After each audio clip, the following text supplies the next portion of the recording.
إياك نعبد وإياك نستعين نقول إياك نعبد وإياك نستعين باندې یو اعتراض راځي چې مون خاص د الله عبادت کو وإياك نستعين او خاص د الله پاک نه مون کومک وایو نو اوس مون اعتراض دا راځي چې مون خاص د الله پاک نه کومک نه وایو بلکې د غیر الله نه کومک نه وایو او په قرآن او په حدیث کې ځای په ځای د استعانت بغیر الله ذکر دی د غیر الله نه د کومک د غوښتلو ذکر دی نو ایاک نستعین کې څنګه موږ دا دعوه کوو چې موږ خاص د الله پاک نه کومک وغواړو کوو ایاک مقدم شو په نستعین او تقدیم د مفعول تخصیص راوړي نو موږ خاص د الله نه کومک غواړو او د غیر الله نه غواړو موږ د غیر الله نه کومک نه غواړو تاسو ورته جواب ورکړئ چې ګوره استمداد په دوه قسمه دي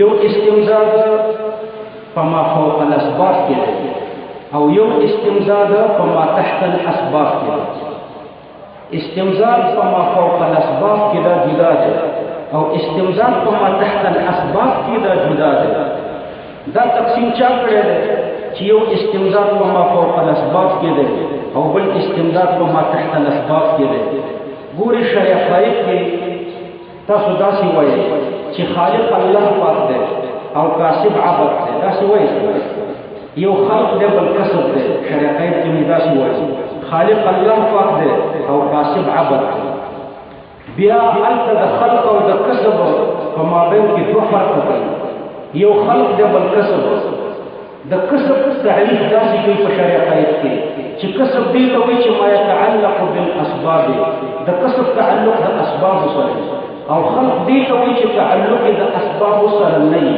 دا څه وایي خلق څه وایي چې تعلق د اسباب سره نه وي او کسب څه وایي چې تعلق د اسباب سره وي نو یو کسب شو بل خلق اوس کسب عبد ته منسوب دی عبد کسب چې عبد ته منسوب شو نو د کسب مصداق د عبد ته منسوب شو کسب څه وایي چې تعلق د اسباب سره نو عبد ته چې کوم شی منسوبېږي د دې تعلق د اسباب سره دی نو د بنده نه چې څه غواړي تعلق به د اسباب سره صحیح په تعلق د اسباب سره همدې ته ما تحت الاسباب وایي که نه نو د بنده نه چې څه غواړي دا به ما تحت الاسباب او خلق د دې تعلق د سبب سره نه دی او د خلق نسبت الله ته شوی دی نو د اسباب نسبت الله ته نه کېږي نو دا ما فوق الاسباب سره قطع نظر د اسبابو نه چې اسباب په من کې نه او ته یو څه غواړې نو دا به صرف د الله نه غواړي نو ما فوق الاسباب به د الله نه غواړي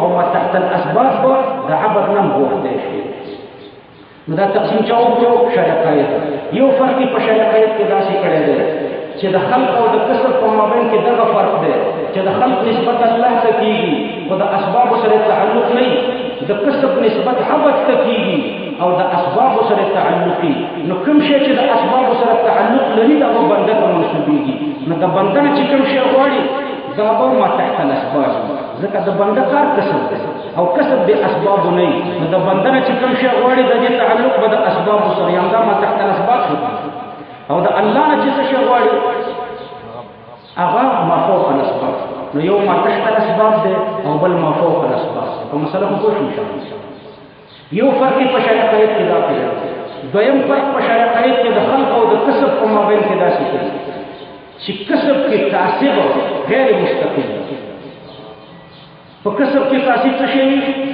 غیر مستقل او په خلق کې چې خالق مستقل نو خالق مستقل او کاسب غیر مستقل خلاصه دا چې بنده ته چې کوم شی منسوب دی په دې کې دوه صفات راغله یو د عدم استقلال او بل د ما تحت الاسباب وایي یو دا چې دا بغیر مستقلی دویم دا چې دا ما تحت الاسباب او الله د خلق منسوب دی په خلق کې دوه صفات دي یو دا چې د دې د اسباب سره تعلق نشته دویم دا چې خالق پکې مستقل دی نو د الله نه چې غواړي بل استقلال به ترې نه غواړي او اسباب سره تعلق هم نه نو ما فوق الاسباب د الله نه غواړي او ما تحت الاسباب د عبد نه غواړي په دې مسله ګوره یو دیوبندي حضرات دي او بل بریلوي حضرات دیوبندي هغه څه تقسیم کوي چې د الله نه چې کوم شی غواړي ما فوق الاسباب دی او د بندنه ما تحت الاسباب غوښتې شي نو دوی تقسیم راشي کوي ما فوق الاسباب او ما تحت الاسباب ته د استعانت چې استعانت په دوه قسمه دی استعانت په ما فوق الاسباب کې او استعانت په ما تحت الاسباب کې دا دیوبندیان داسې تقسیم کوي بریلویان داسې تقسیم کوي چې د الله نه څه غواړي نو دلته به عقیده د استقلال ساتي الله به مستقل د ذات ګڼي او چې بنده نه څه شی غواړي نو بنده به مستقل نه ګڼي عقیده د عدم استقلال به پکې ساتي بنده غیر مستقل دی او الله پاک مستقل دی بیا بریلویان چې په دیوبندیانو اعتراض کوي چې دا ستاسو تقسیم نه دی صحیح چې یو ما فوق الاسباب دی او بل ما تحت الاسباب دی او دا زموږ تقسیم صحیح دی چې یو استقلال دی بل عدم استقلال دی الله پاک نه چې څه شی غواړي مستقل به ګڼي او د بنده نه چې څه شی غواړي مستقل به نه ګڼي لیکن ما درته اوس خبره وکړه عدم استقلال او ما تحت الاسباب واله دا دواړه یو شی دا دوه تعبیره تقریبا که سوچ پکې وکړي دا نزاع ختمېږي بریالیان وایي چې د بنده نه څه غواړي نو دا به غیر مستقل دی بنده پکې غیر مستقل دی دیوبندیان وایي چې د بنده نه څه شی غواړي نو دا به ما تحت الاسباب دي خو دا دواړه کسب دی څه نه دی کسب دا دوه تعریف دی دا یو تعریف بریالیانو راواخیستو بل تعریف دیوبندیانو راواخیستو کسب دا دوه تعریف دی کسب دی ته وایي چې ما تحت الاسباب دي طریقه یې داسې وایي بنده کاسب دی او کسب دی ته وایي چې د اسبابو سره تعلق وي دویم تعریف یې کړی دی کسب کې بنده مستقل نه وي دواړه د کسب سره تعلق لري دواړه یو شی دی کسب چې بنده پکې غیر مستقل شو ما تحت الاسباب شو او چې ما تحت الاسباب شو بنده پکې غیر مستقل شو دواړو کې تلازم دی ان شاء الله چې په خبره خو پوه شو نو بریالویان داسې وایي چې هغه بلې غواړه خو مستقل یې وګڼه چې مستقل دې ونه ګڼلو او دې ته ما تحت الاسباب والی او دې ته کسب وایي او کسب وایي دې ته چې د اسبابو سره تعلق په خلاصه پوه شو بریالویان داسې وایي چې د بنده نه یو څه غواړي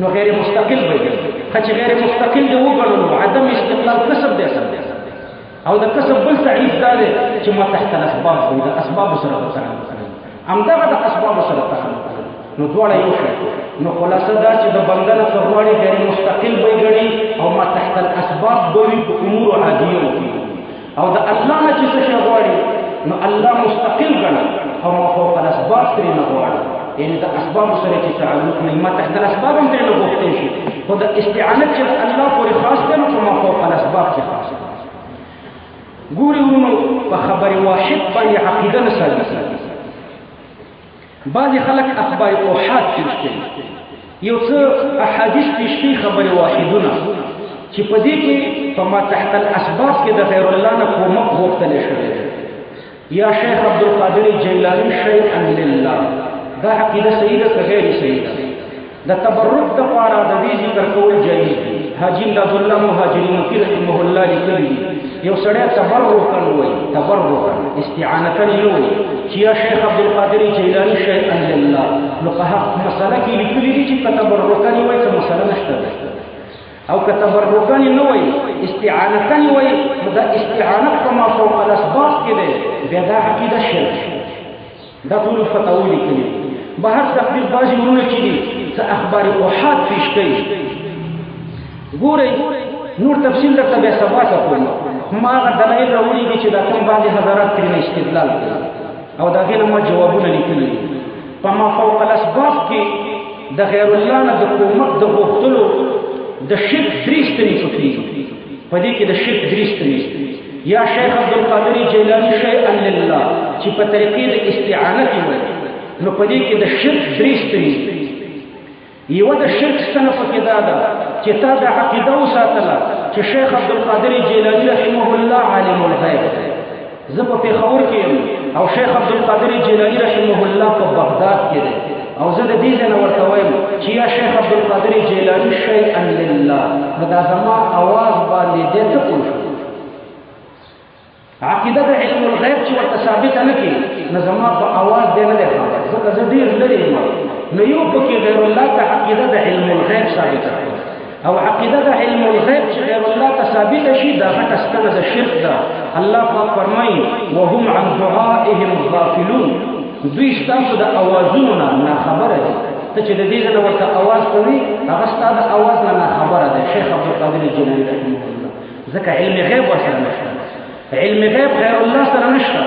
تاسو د فقه یوه مسله ذکر کړې ده، په فقه کې زده کړې ده چې لو تزوج بشهادة الله ورسوله لا ينعقد ويكفر للاعتقاد أن النبي صلى الله عليه وسلم يعلم الغيب. یو سړی د یوې ښځې سره نکاح کوي، یو مولوي صاحب یې کېنولی دی، شاهدان نشته، دوی داسې وایي سره په خپل مابین کې چې راځه الله او رسول به ګواه کړو، یو شاهدم الله شو او بل شاهدم رسول الله شو، دا دواړه به ګواهان د دې نکاح وکړي. نو لو تزوج بشهادة الله ورسوله کدا چې الله او د الله پیغمبر دې پکې ګواه کړو لا ينعقد، دا نکاح دې ونه شو. ويكفر او داسې نکاح کوونکی کافر شو. ولې کافر شو؟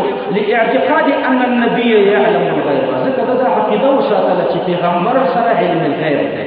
وګوره قاضي خان کتاب النکاح باب الشهادة جلد 2 صفحه 1506 هلته دا مسله لیکلې چې دا سړی کافر ځکه غیر الله ته علم غیب ثابت دی. دارنګه وګوره البحر الرائق کتاب النکاح باب الشهادة جلد 3 او صفحه تقریبا دا اتاتیا ده. خبره خو شو انشاءالله. نو ته چې د دې ځای نه وایي چې یا شیخ عبدالقادر جیلاني شیئا لله، نو شیخ عبدالقادر جیلاني په باره کې به عقیده د علم الغیب ساتي، ځکه ستا په اواز به خبرېږي بیا به ستا سره کومک کوي. نو دا یوه ستنه د شرک. او دویمه ستنه د شرک پکې دا ده چې ته به دا عقیده ساتي چې زه چې د چا نه کومک غواړم هغه زما اواز اوري، زما اواز هلته اوري، عالم الغیب دی او یا دلته موجود دی حاضر او ناظر. شیخ عبدالقادر جیلاني رحمه الله به دلته موجودي، ته به ورته وایي چې ما سره کومک وکړه، نو دا عقیده د حاضر او د ناظر. حالانکه الله پاک فرمایي ان تدعوهم لا يسمعوا دعاءكم، که د غیر الله نه تاسو کومک غواړئ هغه ستاسو اواز نه اوري. ولو سمعوا ما استجابوا لكم، بهر تقدیر دویمه ستنه د شرک پکې دا ده چې د غیر الله په باره کې به عقیده د حاضر او د ناظر ساتي، بیا به ترېنه په ما فوق الاسباب کې کومک غواړي. او دریم دا ده چې ته غیر الله نه کومک غواړي نو د هغه په باره کې به ستا د عقیدې چې هغه د نفع او د ضرر اختیار لري، ما ته نفع هم رسوي شي او ما ته ضرر هم رسوي شي. دا عقیده د مختار الکل ده او د مختار الکل عقیده هم د شرک عقیده ده چې ته شیخ عبدالقادر جیلاني رحمه الله نه کومک غواړي، خو دا عقیده به دې وي که نه چې یاره ما ته نفع رسوي، هر شی چې زه ترېنه غواړم دا ما ته راکوي، او د کوم شي نه چې پناه غواړم د هغې نه مې بچ کوي. همدې ته مختار الکل وایي. مختار الکل خو څه عنقانه ده. حالانکه الله پاک فرمایي ولا یملکون کشف الضر عنکم ولا تحویلا، هغوی ستاسو نه ضرر هم نشي لرې کولی او ضرر در نه بل طرف ته اړولی هم نشي. دا درې عقیدې دي. ته چې یا شیخ عبدالقادر جیلاني شیئا لله وایي نو درې ستنې د شرک پکې راځي. اوله وایي عقیده د علم الغیب، دویم عقیده د حاضر او د ناظر، دریم عقیده د مختار الکل. دا درې عقیدې چې څوک ساتي هغه کافر دی. غیر الله ته علم الغیب ثابتوي، فقهاو دته کافر ویل. غیر الله ته حاضر او ناظر وایي، فقهاو دته کافر ویل. غیر الله ته مختار الکل وایي، فقهاو دته کافر ویل. زه به د فقه عبارات درته پیش کړم. غیر الله ته چې علم الغیب ثابتوي، فقهاو دته کافر ویل. حواله مې درته پیش کړم. قاضي خان کتاب النکاح باب الشهادة جلد 2 صفحه 1506 هلته لیکلي دي چې یو سړی نکاح کوي او بیا په نکاح کې داسې وایي چې الله او رسول دې زموږ ګواهي، نو دا نکاح یې ونه شوه. او ويكفر دا سړی کافر شو لاعتقاد ان النبي يعلم الغيب، ځکه دا عقیده یې وساتله چې نبي علیه السلام په غیب باندې يعلم الغیب، علم الغیب. دا د فقه عبارت ترجمه کړه. عقیده د علم الغیب غیر الله ته ثابتول شرک دی، کفر دی. غیر الله ته حاضر او ناظر ویلم کفر دی. ګوره په فقه کې یو عبارت دی فتاوی بزازیه جلد صفحه 306 على هامش الهنديه، فتاوی عالمگیری نه فتاوی عالمگیری کی 368 نمبر صفحه کې وګوره الفصل الثاني فيما يتعلق بالله انت مثلي چې من قال ارواح المشايخ حاضره تعلم يكفر چا چې دا ویلي چې ارواح د مشایخ حاضر دي او فما خبردار دي من قال ان ارواح المشايخ حاضره تعلم چا چې دا ویلي چې د مشایخ او د اولیاء روحونه په هر مجلس کې حاضر دي او علم لري نو یکفر دا سړی کافر شو یعنی غیر الله ته عالم الغیب ویل او غیر الله ته حاضر او ناظر ویل دا کفر شو د درېمې عقیدې ولا چې غیر الله ته مختار الکل وایي فقهاو د دې تکفیر داسې کړی دی چې څوک چې غیر الله ته نظر کېږي نو دا کافر کېږي غیر الله ته چې نظر کېږي دا کافر کېږي وایي ځکه چې د ناظر دا خیال وي چې ان المیت یتصرف فی الامور دون الله واعتقاده بذلك کفر څوک چې غیر الله ته نظر کېږي دا سړی کافر شو ولې کافر شو فقه کې داسې عبارت دی چې د ناظر دا عقیده ده چې ان المیت یتصرف فی الامور دون الله چې دا مړ په امور کې تصرف کوي دون الله دون الله دا مطلب چې د الله نه کوټیټه مرتبه الله اوچته مرتبه کې ده مستقل ده او مړ کوټیټه مرتبه کې ده صحیح مړ کوټیټه مرتبه کې ده قادر بالعطوا ده الله قادر بذات ده او مړ قادر بالعطوا ده قادر بالعطوا دا شوی لکه د پیښور وزیر اعلی دا د پیښور وزیر اعلی چا ټاکلی دی صدر ټاکلی خو صدر خبره هم نه دی د کارونه کوي د خپل کارونه کوي دفتري کارونه خو صدر چې نه خبر نه وي دې ته قادر بالعطوا وایي نو څوک چې د مړي په باره کې دا عقیده ساتي چې دی قادر بالعطوا دی یعنی الله دا وزیر اعلی کړی دی الله پاک بادشاہ د خدای وزیر اعلی دی نور دې خپل کارونه په خپله کوي دې ته قادر بالعطوا وایي نو څوک چې دا عقیده د مړي په باره کې ساتي چې دی قادر بالعطوا دی نو دې کافر شو واعتقاده بذلك کفر دا عقیده په دې باندې دا کفر دی بحر الرائق جلد 15 صفحه 298 فصل عقد لبيان ما يوجب العبد على نفسه په دې پوښتنه بریالیانو ته چې د فقه دا عبارت پیش کړي نو هغوی پکې معنا داسې کوي ان المیت یتصرف فی الامور دون الله چې څوک د عقیده ساتي چې مړی په امورو کې تصرف کوي الله پاک نه کوي وایي دا سړی کافر دی فقه داسې لیکي چې مړی کوي الله یې نه کوي دا سړی کافر دی او دا عقیده مو څوک نه ساتي موږ دا عقیده ساتو چې الله تصرف کوي هغه قادر بذات دی او مړی تصرف کوي دا قادر بالعطوا دی نو ګوره دا خبره صحیح نه ده د فقه د عبارت دا معنا نه ده چې ان المیت یتصرف فی الامور دون الله د دون الله دا معنا نه ده چې الله یې نه کوي بلکې د دون الله مطلب دا دی چې د الله نه په ټیټه مرتبه کې مړی تصرف کوي الله په اوچته مرتبه کې دی او مړی په ټیټه مرتبه کې دی ګوره زه به درته یو څو مثاله پیش کړم د دون معنا دا ده چې په ټیټه مرتبه کې دی ګوره الله پاک یو ځای کې فرمایي ووجد من دونهم امرأتان تذودان ووجد من دونهم امرأتان موسی علیہ السلام چې هغه ساته لاړو هلته څه کسانو خپلې رمې اوبه کولې ووجد من دونهم پیدا یې کړې د هغې نه په ټیټه مرتبه کې دوه ښځې تذودانې چې خپلې میږې دفع کولې دا مطلب نه و چې سړي پیدا نه کړه او ښځې پیدا کړې داسې خو نه ده د دون معنا دا نه ده چې سړي نه و ښځې وې بلکې معنا یې دا ده چې سړي و خو په ټیټه مرتبه کې ښځې نو دلته هم داسې ده چې څوک د عقیده ساتي چې مړی تصرف په امورو کې کوي دون الله د الله نه په ټیټه مرتبه الله اوچته مرتبه کې دی قادر بذات دی او مړی قادر بالعطوا دی نو دې دا سړی کافر دی د فقه د عبارت معنا دا ده یو بل مثال هم درته ذکر کړم د معراج په شپه چې رسول الله صلی الله علیه وسلم معراج ته تلو نو په براق باندې لاړ د براق په باره کې داسې راځي دون البغل وفوق الحمار دون البغل نو دون البغل څه معنا ده د قچري نه ټیټو او د خره نه اوچتو ګوره د دون معنا دا ده چې ټیټ دی دون البغل وفوق الحمار او دارنګې په یو حدیث کې راځي فاتخذت من دونهم حجابا نو به هر تقدیر د مختار الکل عقیده دا د شرک عقیده ده ځکه په فقه کې داسې لیکلې ده چې څوک د عقیده ساتي چې ان المیت یتصرف فی الامور دون الله واعتقاده بذلك كفر څوک چې دا عقیده ساتي چې مړی تصرف په امورو کې کوي بغیر د الله نه نو دا عقیده د کفر ده نو ما درته ویلي چې یا شیخ عبدالقادر جیلاني شیئا لله چې د غیر الله نه په طریقې د استعانت دا کلمه ته وایي نو په دې کې دا درې سترې د شرک شو. یو عقیده د علم الغیب غیر الله ته، دویم عقیده د حاضر او د ناظر غیر الله ته، او دریم عقیده د مختار الکل.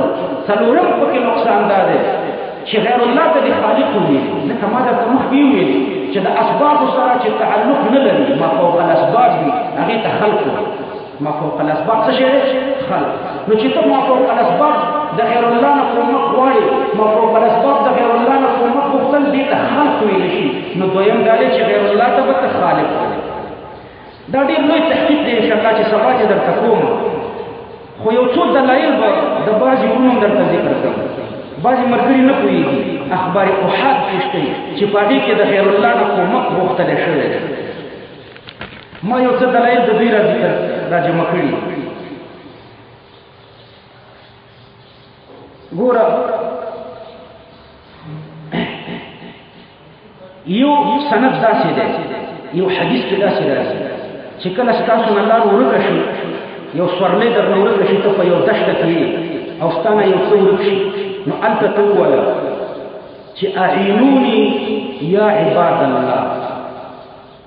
دا خبر واحد باندې بریالیان حضرات پیش کوي. زموږ بعضې ملګري په دې دوکه کې ګرځېدلي دي چې ګوره په یو حدیث کې راځي چې کله ستاسو په فولاد او په دښته کې یې او یو څه درنه ورک شي، نو څه به وایي؟ هغې دښته کې ووایه اعینوني یا عباد الله، ای د الله بندګانو زما سره کومک وکړئ. وایي دا دی د غیر الله نه په ما فوق الاسباب کې دا کومک شو. ګورئ یو خو دا خبرې واحد دی، او خبر واحد تاسو په شریقیت کې وګورئ صفحه 101 کې، صفحه 101 شریقیت کې هلته لیکلي چې په خبر واحد عقیده نه سره، دا د عقیدې مسله. صفحه 101 کې په شریقیت کې لیکلي چې په خبر واحد عقیده نه سره. دارنګه نووي په 22مه صفحه کې مسلم شریف کې وګورئ اول جلد 22 نمبر صفحه کې هلته لیکلي چې په خبر واحد عقیده نه سره. شرح فقه اکبر کې وګوره ولفوش په تمه صفحه کې هلته لیکلي دي شرح فقه اکبر چې په خبر واحد عقیده نه سره. شرح مواقف کې وګوره صفحه 229 کې چې په خبر واحد عقیده نه سره. مسامره د عقیدې کتاب دی دویم جلد 88 نمبر صفحه کې لیکلي دي چې په خبر واحد باندې عقیده نه سره. نو یو خدا خبر واحد دی د عقیدې په دلایلو کې خود دې پیش کول نه دی جایز. دویم ګوره دا دی چې د دې خبر واحده سند هم ډېر کمزوری دی.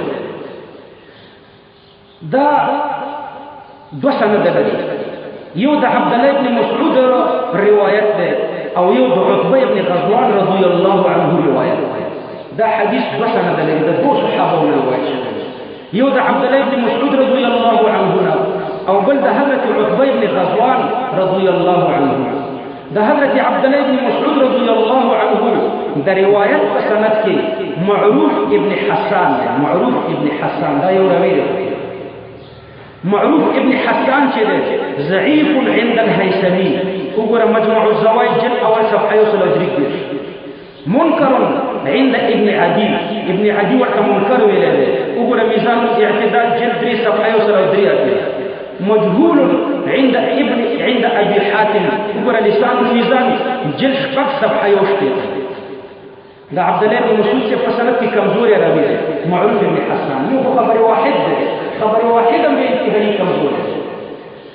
او دا عتبہ ابن غزوان کو سند کی اگر مرفوع حدیث ہے، رسول اللہ صلی اللہ علیہ وسلم کی مرفوع پڑے. دا عبدالله بن مسعود کو سند باندې دا حدیث موقوف ہے، او دا عتبہ ابن غزوان رضی اللہ عنہ کو سند باندې دا حدیث مرفوع ہے چې پیغمبر علیہ السلام فرمایلی دي چې کله په دشته کې څه ورک شو یو څه درنه ورک شو نو هلته ووایه چې اعینوني یا عباد الله. نو ګوره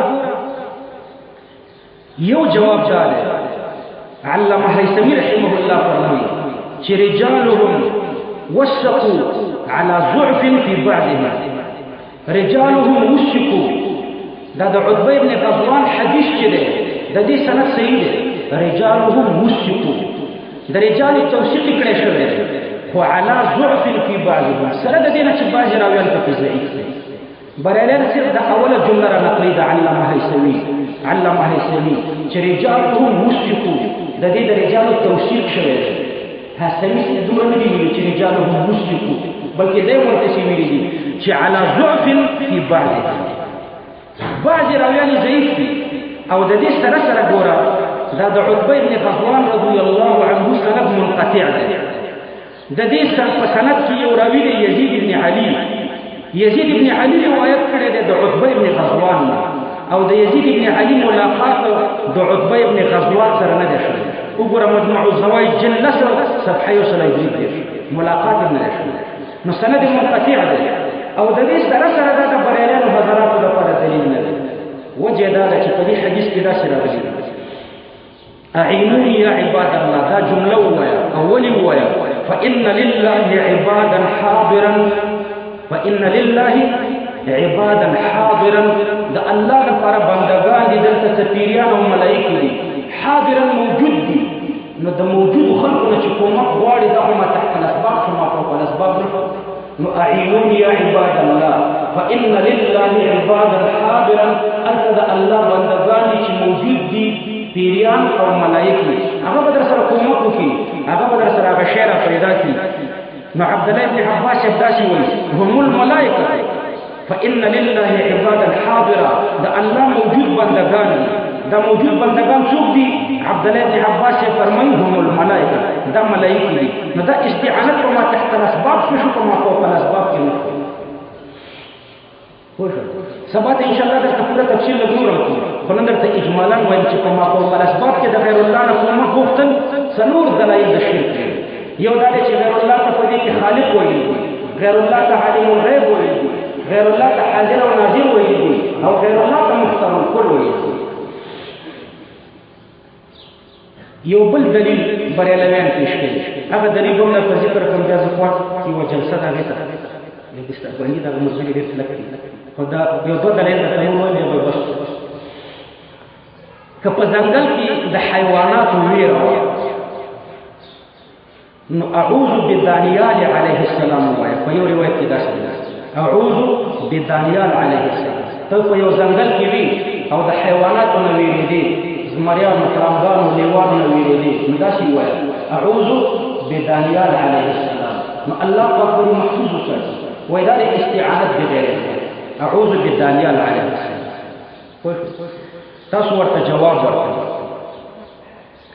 چې دا روایت چې چا ذکر کړی دی چې کله په ځنګل کې د حیواناتو نه ویریږي نو وایي چې اعوذ بدانیال علیه السلام د دې روایت اول راوي چې دی عبد العزيز ابن عمران او عبد العزيز ابن عمران چې دی ضعیف عند البخاري امام بخاري ورته ضعیف ویلی دی امام ابن معین ورته ضعیف ویلی دی امام نسائی ورته ضعیف ویلی دی ابن حبان ورته ضعیف ویلی دی ابو حاتم ورته ضعیف ویلی دی ابو زرعه ورته ضعیف ویلی دی ترمذی ورته ضعیف ویلی دی دارقطنی ورته ضعیف ویلی دی وګوره تهذیب جلد اول صفحه 301 یو خبر واحد دی بل ضعیف دی نو په ضعیف خبر واحد به څنګه عقیده ثابت دویم راوی پکې ابن ابي حبيبه دی ابن ابي حبيبه د ابراهيم ابن اسماعيل دی منکر عند البخاري ضعیف عند النسائي امام بخاری ورته منکر وایي امام نسائی ورته ضعیف وایي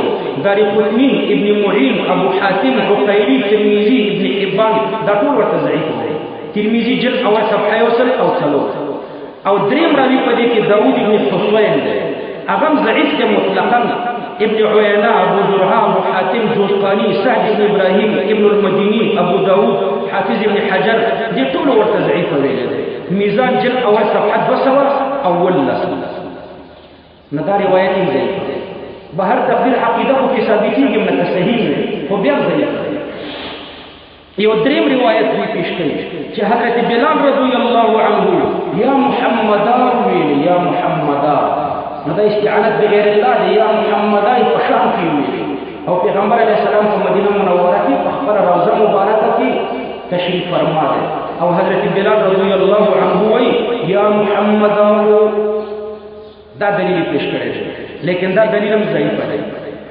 دا د کامل ابن حجر روایت دی او د کامل ابن حجر روایت چې عجاله نافعه شاه عبد العزيز رحمه الله د دې مبارک فرمایي ان احادیث قابل اعتماد نیست که در عقیده یا عمل با آنها تمسک کرده شود. د کامل د ابن عدی روایات چې په الکامل کې قابل اعتماد نیست، د اعتماد قابل نه دي چې په عقیده یا په عمل کې په هغې باندې د تمسک وکړي. عجالی نافعه صفحه بهر تقدیر یو خبر واحد دی، موقوف دی او کمزور دی. بعضی علما وایي چې د عبدالرحمن ابن مسعود په خولۍ باندې محمد یا منصور لیکلی شوی، محمد یا منصور. نو دا خو استعانت بغیر الله فما فوق الاسباب. عبدالرحمن ابن مسعود د ده په ټوپۍ په خولۍ باندې لیکلی شوی، څه شی لیکلی شوی؟ محمد یا منصور. لیکن تاسو جواب ورکړئ چې د عبدالرحمن ابن مسعود ټول روایت ضعیف دي، نو فعل سره د حجت د ده حدیثونه کمزوري دي، دا د فعل دی، حدیث نه دی. نو دا فعل په طریقې اولا کمزوري دی، روایات یې علامه زیلعي د عبدالرحمن ابن مسعود مبارک لیکي چې ضعیف وي. وګوره صفحه 133 او دا دومره مجذوب سړی او مجذوب او لیونی و چې حشرات به په غوږونو کې ننوتل او دی به په ځان نه پوهېده او په خولۍ لیکلي و محمد یا منصور، خو نور مجذوب الحال په غوږونو کې به یې میږیان ننوته او راوته. وګوره میزان الاعتدال جلد 2 صفحه 111. بل دا دی چې په دې کې خو د استمداد ذکر نشته. محمد یا منصور په دې کې کوم دی د محمد صلی الله علیه وسلم کومه په دې کې خو ندا ده او ندا کې د تصبات تفصیل کوم چې ندا پیغمبر علیه الصلاۃ والسلام ته په کومو صورتونو کې جایزه ده او په کومو صورتونو کې ناجایزه ده. یو روایت کې راځي چې د عبد الله بن عمر رضی الله عنه کونډۍ ماته کړه، د یو صحابي کونډۍ ماته کړه. نو غالبا عبد الله بن عمر رضی الله عنه یې څه ورته ویل چې اذكر احب الناس الیک، تا ته چې څوک خوښي دا به ذکر وکړه. نو هغه ویل چې یا محمد الله یې کونډۍ جوړه، اذكر احب الناس الیک، تا ته چې څوک محبوب دی دا به ذکر وکړه. هغه ویل چې یا محمد. نو وایي دې کې د غیر الله د استعانت کما فوق الاسباب. ګوري ورونو یو خدا خبرې واحد دی او په خبرې واحد عقیده نه سره. دویم دا دی چې په دې کې اذکر راغلی دی، ادعو نه دی راغلی، ادعو بلکې داسې راغلی چې اذکر احب الناس الیک، تا ته چې څوک محبوب یې هغه ذکر کړه. ده ویلي چې یا محمد، ادعو نه دی بلکې څه شی دی؟ اذکر. او اشتیاقا د یا کلمه مستعمله او شوقا یا محمدا ویل دا جایز دی، تبرکا د یا محمدا ویل جایز دی، استلزازا د یا محمدا ویل جایز دی. زه به سبا ان شاء الله پوره تفصیل درکوم. لذتا استلزازا د خوند وجه ویا یا محمدا، اشتیاقا ویا یا محمدا، تبرکا ویا یا محمدا. په دې کې خو څه اختلاف نشته، دا خو جایز دی. دلته اذکر یا محمدا راغلی. بله دا ده چې د دې سندونه ډېر دي. په یو سند کې ابو شعبه متروک دی. وګوره میزان جلد 304 لسان جلد 304. یو سند د دې ډېر سندونه دي چې اذكر احب الناس الیک. په یو سند کې شعبه متروک دی، په یو سند کې مصعب زیاده ضعیف دی. وګوره تهذیب او میزان جلد 9 صفحه 409. دریم سند هم لري په دې کې زهير بن معاويه عن ابي اسحاق. زهير ثقه دی لیکن هغه د ابو اسحاق په طریقه چې کوم روایت کوي هغه غیر صحیح دي. تقریب صفحه 110. نو دغه یو څه روایت دوی پیش کوي او د دې حال درته ما ذکر وکړي. ګوره د دوی یو بل دلیل هم شته، وایي په بعضو کتابونو کې اصحاب القبور ته تصرف ثابت شوی، مړو ته تصرف ثابت شوی. بلکل ټیک د لمعات کې شته اصحاب القبور ته تصرف ثابت کړی.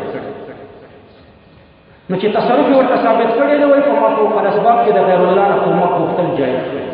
دا لمعات د مشکات شرح دې کې کتاب الجنایز کې داسې څلور باندې تفصیل شته. اصحاب القبور ته څه شی ثابت کړی؟ تصرف. ګورې ښه د ژوندیو دپاره د تصرف دو معناګانې او د مړو دپاره هم د تصرف دو معناګانې. دا د تصوف نه ناخبره خلک چې هغوی وایي اصحاب القبور ته تصرف ثابت دی، د کومک ترې نه غواړي. اول د تصرف معنا ده. تصرف څه ته وایي؟ یو د ژوندیو تصرف دی، یو د مړو تصرف دی. د ژوندیو د تصرف دو معناګانې. یو د اولیاء کارونه، یو معنی ده د اولیاء کارونه د ژوندیو د تصرف معنا ده. د ژوندیو د تصرف دوه معناګانې یو د اولیاء کارونه او دویمه معنا ده په قوت توجه سره د مختلفو آثارو پیدا کول، یعنی توجه کول. پیر صاحب ناست مریدانو ته توجه کوي، د هغه په زړه کې مختلف کیفیات راځي. د مرید مسلک مختلف دا چې چا د تصوف سره تعلق یې هغه پرې پوهېږي، او چې د تصوف سره تعلق نه وي واده او پنجپیره یې هغه پرې نه پوهېږي. څوک چې د تصوف سره تعلق ساتي د خپل پیر په مخ کې چې کښېني نو تا باندې عجیب کیفیت راځي، ته دې پرې پوهېږي. نو ګوره دا دوه معناګانې د ژوندیو د تصوف، اول د اولیاءو کارونه او دویم شبسي توجه کول. وګوره بوادر النوادر صفحه 891 رسالة التعرف في حقيقة التصرف امداد الفتاوى اشرف علي تنوي رحمه الله جلد 15 صفحه 210 او دارنګ روح المانی وګوره د دې آیات لاندې وأيدناه بروح القدس د دې لاندې دا لیکلي چې د ژوندیو د تصرف دا دوه معنی کوي، د اولیاء کارونه او په قوت توجه سره مختلف آثار پیدا کوي. دا د ژوندیو د تصرف معنی کوي. او د مړو د اصحاب القبور د تصرف د دې دوه معناګانې، یو معنی د التوجهات والدعاء والفيوزات والكرامات.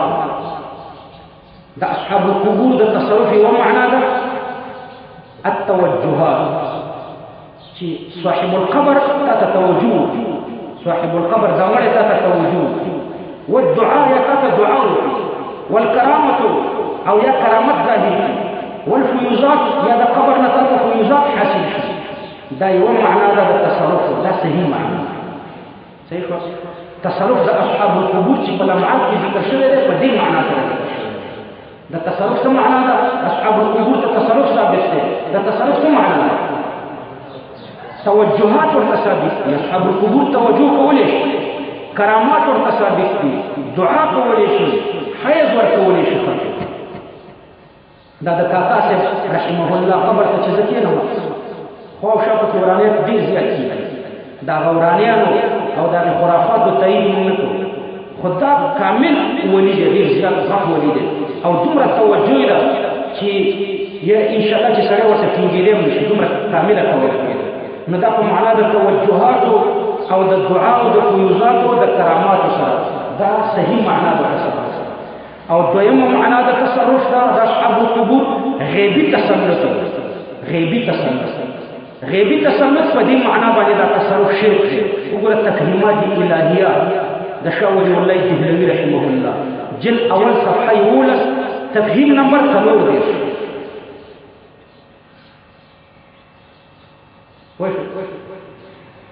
د تصرف معنا څه؟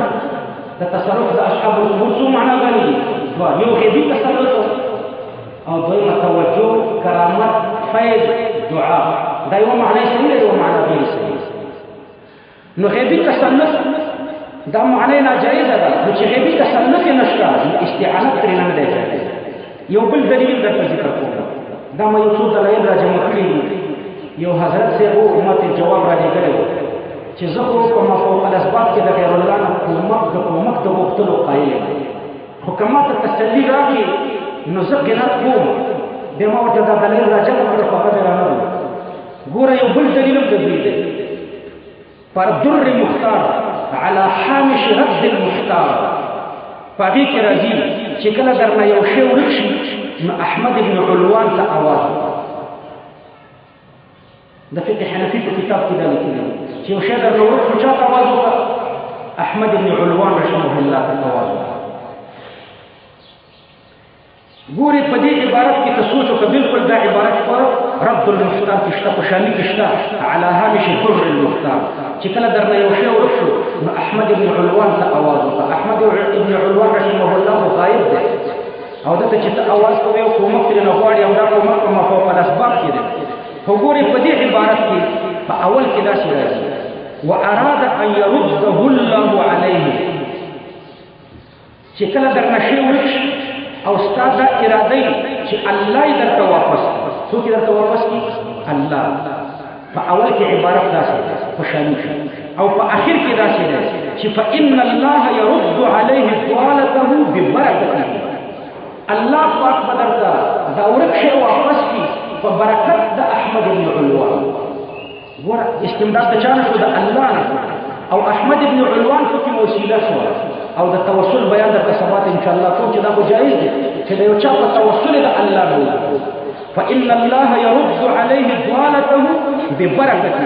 نو د احمد بن علوان صرف د توسل او د تبرک لپاره ذکر شوی دی، د استعانت لپاره نه ذکر شوی دی.